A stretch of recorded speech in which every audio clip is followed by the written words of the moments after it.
I told Mr. Washington I wanted to become a disc jockey. Someone asked me to tell this story. And he said, Les Brown, he said, if you want to do anything worthwhile in life, you've got to be hungry. And so I started working to develop myself. He said, I want you to practice every day being a disc jockey. I said, but I don't have any job now. He said, it doesn't matter. He said that it's better to be prepared for an opportunity and not have one than to have an opportunity and not be prepared. So every day I was working to develop myself. And that's what you must do. And as I was working to develop myself, I applied for a job as a disc jockey, WMBM on Miami Beach. I went to a guy named Milton Butterball. I said, how you doing, Mr. Butterball? I'd like to get a job as a disc jockey. He looked at me, he said, do you have any broadcast background? I said, no, sir, I don't. Do you have any journalism background? I said, no, sir, I don't. He said, we don't have any jobs available. I said, yes, sir. I went back to Mr. Washington and I told him. He said, don't take it personally. He said, most people are so negative, they will have to say no 7 times before they say yes. He said, go back again. So I went back again. I said, how you doing, Mr. Butterball? My name is Les Brown. He said, I know what your name is. What do you want? I said, I'd like to know whether or not you have any jobs as a disc jockey, sir. He said, didn't I just tell you yesterday we didn't have any jobs? I said, yes, sir, but I know whether or not somebody got laid off or somebody was fired, sir. He said, no one was laid off or fired. Now get on out of here. I came back the next day. Hello, Mr. Butterball, how are you? He said, fine, what do you want now? I said, I'd like to know whether or not you got any jobs, sir. Didn't I tell you the last 2 days we didn't have any jobs? I said, yes, sir, but I don't know whether or not somebody got sick or somebody died, sir. He said, no one got sick or died. Now don't come back here and throw me out again. I came back the next day like I was seeing him for the first time. I said, hello, Mr. Butterball, how are you?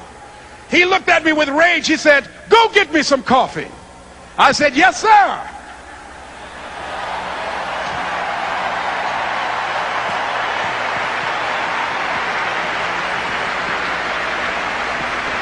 And I went to get him some coffee.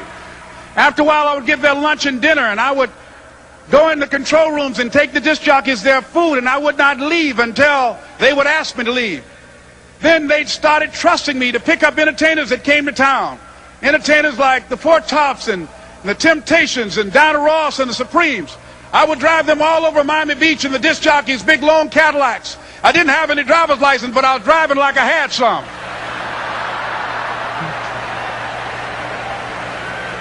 And one day, one Saturday afternoon, while I was at the radio station, a guy named Rock was drinking while he was on the air. I was the only one there, looking at him through the control room windows, walking back and forth, young, ready, and hungry. I was saying, drink, Rock, drink. Drink, Rock. I'd have gone to get him some more if he'd asked me to. Pretty soon the phone rang, and it was the general manager. And I answered the phone. I said, hello? He said, Les, this is Mr. Klein. I said, I know. He said, Rock can't finish his program. I said, I know. He said, would you call one of the other DJs in? I said, yes, sir. I hung the phone up. I said, now he must think I'm crazy. I called my mom and my girlfriend, Cassandra. I said, y'all turn up the radio and come out on the front porch. I'm about to come on the air.